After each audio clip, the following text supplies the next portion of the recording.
From Interior Alaska's most trusted news source, this is the Fbx Evening News Weekend Edition.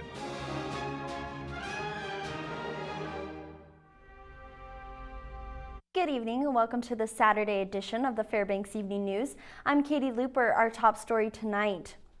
The UN Climate Change Conference ended today with an agreement by nearly 200 nations to fight climate change. The delegates meeting near Paris approved a pact that calls on the world to collectively cut and then eliminate greenhouse gas pollution. The Paris Agreement aims to keep global temperatures from rising another 1.8 degrees between now and 2100.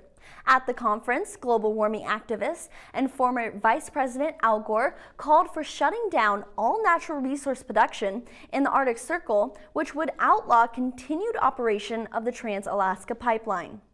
He said business has been moving in that direction anyway. The investor community has been shifting resources over the last several years to the point that the amount invested in renewables now far exceeds the amount in new fossil fuel generating capacity, and the difference grows year by year. A Fairbanks man has had 5 years tacked onto his original sentence for walking away from the North Star Center. James Cook was convicted of felony assault last April for beating a 3-year-old child.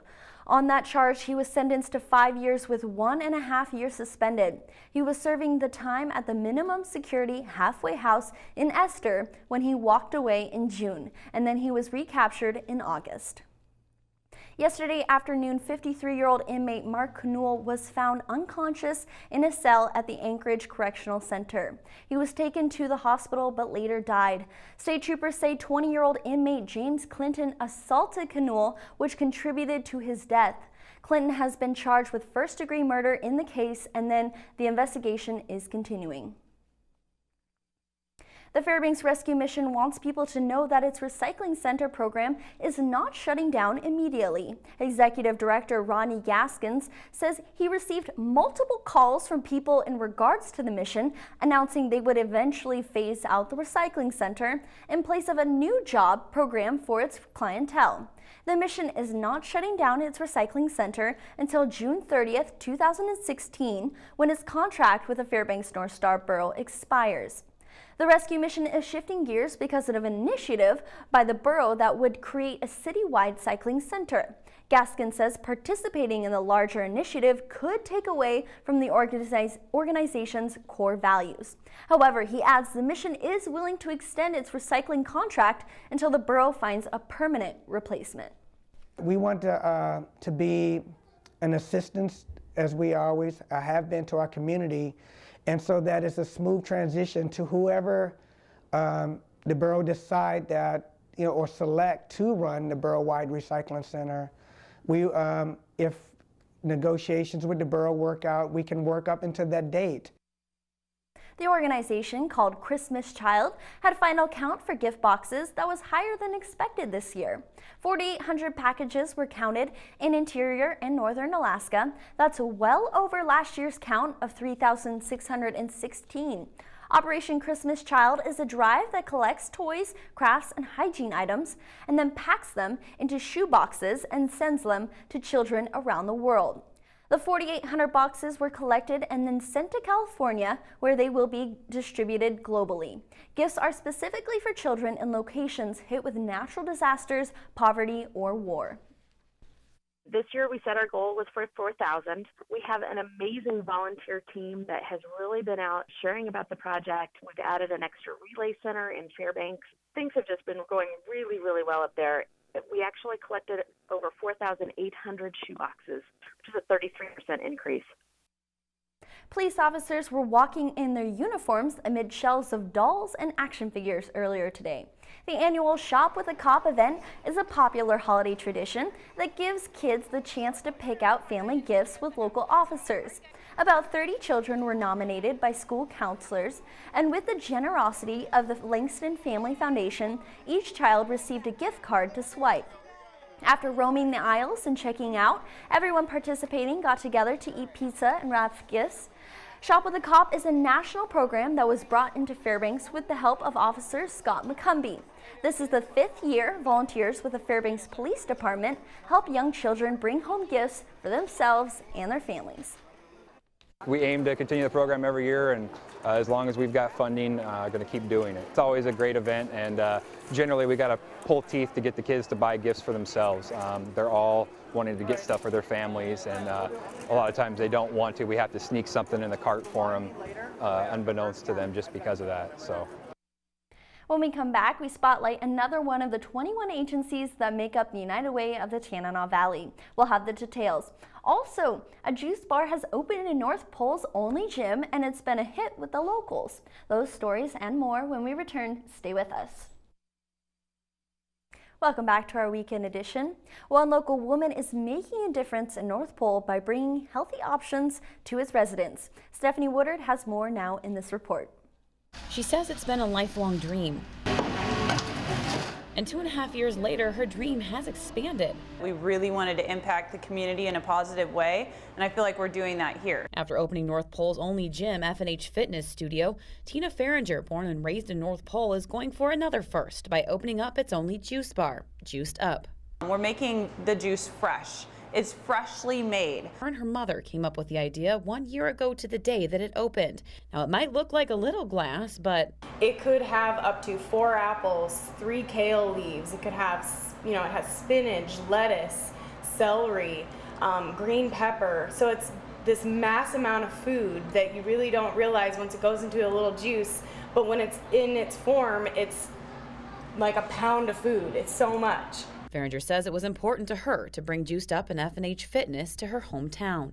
Born and raised in North Pole, this is my heart. So I definitely wanted to open my fitness facility here in North Pole. I feel like there was definitely a need for people to be able to stay here locally and work out. And so I feel like this is where I needed to be. Yeah, the atmosphere here at F&H and Juiced Up is incredible. It's such high energy. Everyone is very supportive and loving of each other, and we welcome everyone.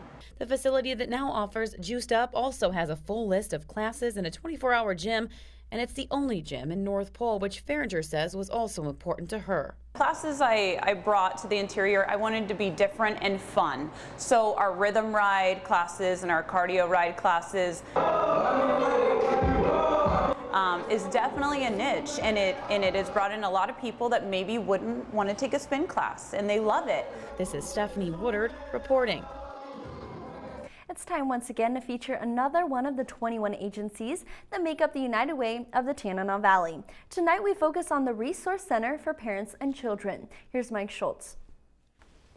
The Resource Center for Parents and Children, or RCPC, has been around since 1973 when it was started by a small group of concerned citizens to discuss the problems of child abuse and neglect in the community. Scooter Welch is the executive director for the RCPC and has been there for 5 years. And he says the funds they receive from the United Way are invaluable. One of the things people always ask is how are you funded, who your funders are.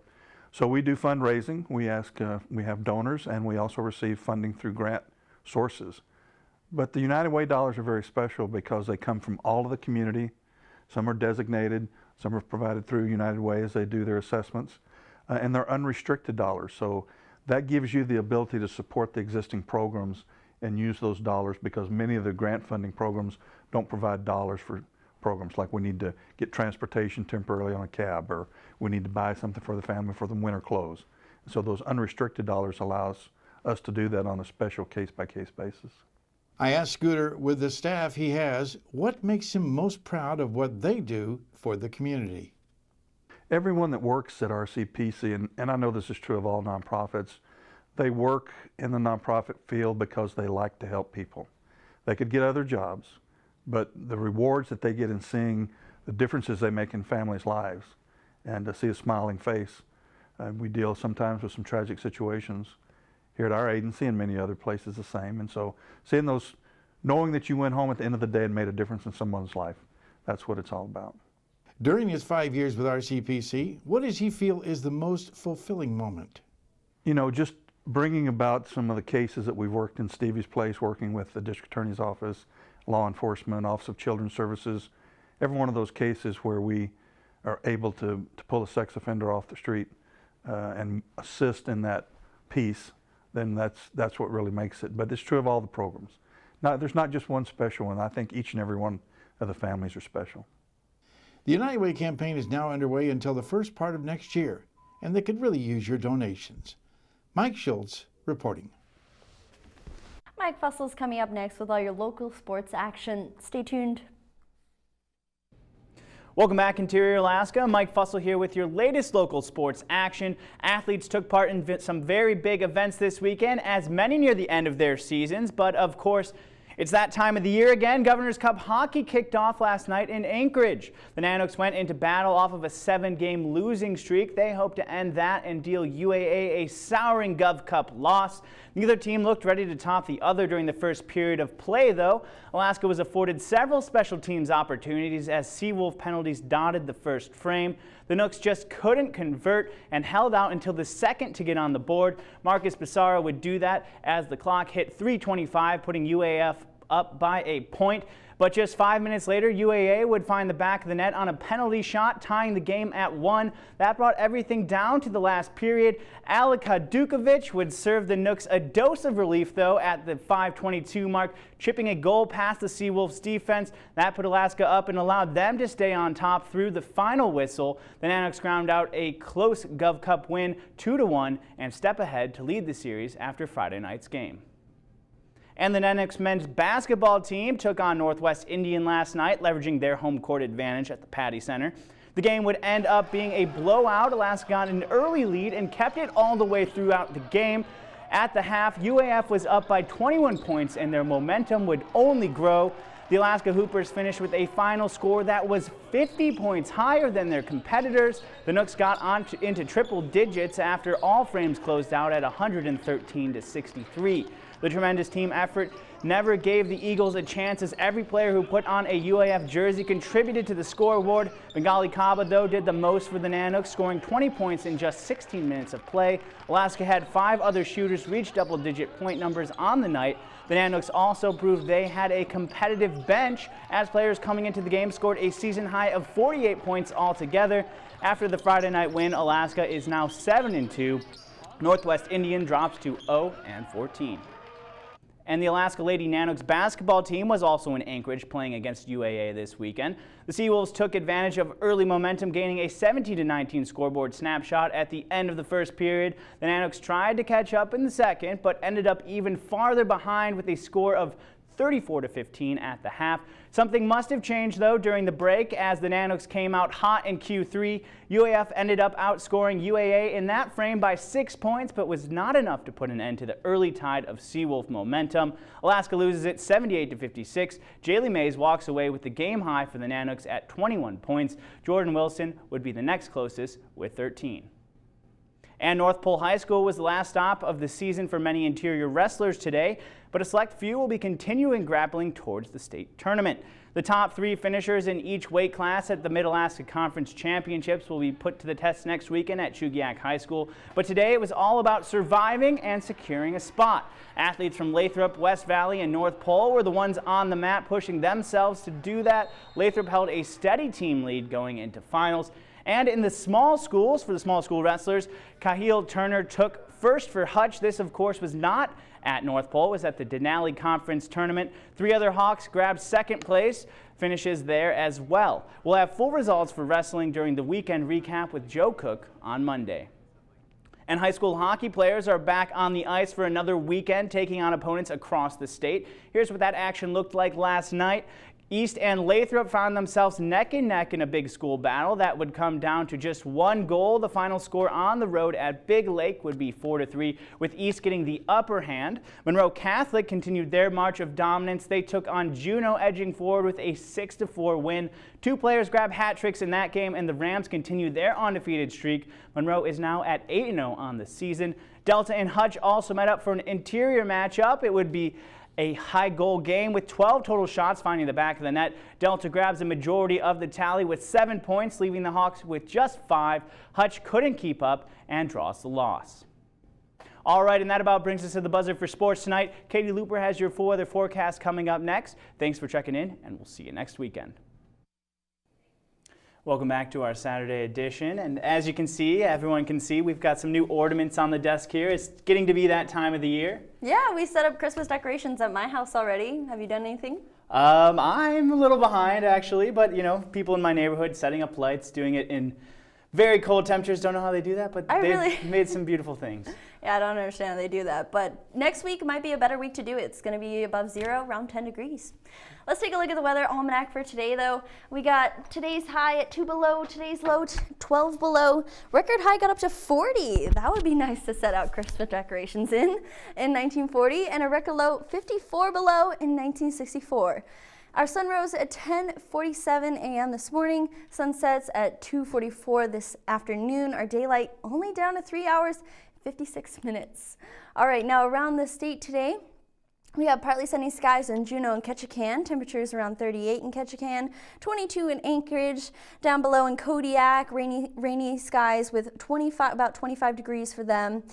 Cloudy skies in Cold Bay at 26. Up there in Barrow, cloudy skies for them as well, 8 below. In the Fairbanks interior region, partly sunny skies, about 5 below. And for our lower 48 weather, Seattle's about 47 degrees, rain showers for them. Looks sunnier in Vegas and Phoenix though, temperatures around 60. As for Dallas, 75 rain showers. Same with New Orleans, around 79, and Miami, 83. Up there in New York, partly sunny skies around the mid-60s. For early next week, it's going to be really cold on our west side of the states with showers on the west coast. Same with the east coast and milder temperatures in the Midwest. And for Alaska, mostly cloudy across the region. Temperatures around 5 below for Barrow. And for Yukon, 16 in Nome. In the interior, partly cloudy across the region and temperatures around 15 in Healy, a little colder in Delta at 12. Fairbanks area, 2 below. And for our southeast side of the state, mostly cloudy in Ketchikan, partly cloudy in Juneau. Temperatures around 30 in Juneau and 37 in Ketchikan. For our west side, rain and snow in Cold Bay and Kodiak, flurries in Bethel. Temperatures around 40 for Cold Bay and Kodiak, that's real nice, and then 25 in Bethel. And as for our south central region, cloudy skies and nice, pretty warm temperatures, around 16 in Anchorage, 20 in Valdez, and 26 in Homer. And for tonight, 12 below, partly cloudy skies. And tomorrow, a little warmer, 2 below, decreasing clouds. And lastly, for extended outlook, things are, like I said, really going to look up for us. About 10 to 15 for our daily temperatures. And then nightly, it's going to be about 0 degrees, 5 below. So not too bad. Bring out the shorts and t-shirts. It's that time. It does feel a lot warmer though, relatively. It feels great. It does, especially when it gets up to like 30 in the spring. People really do bring out their shorts. Looking forward to it. That's too far away though. All right, well that'll wrap up this Saturday edition of the Fairbanks Evening News. We're glad you could join us. Join us here 6 days a week at 6 and 11 or online anytime at webcenter11.com. From all of us here at the News Center, have a good night.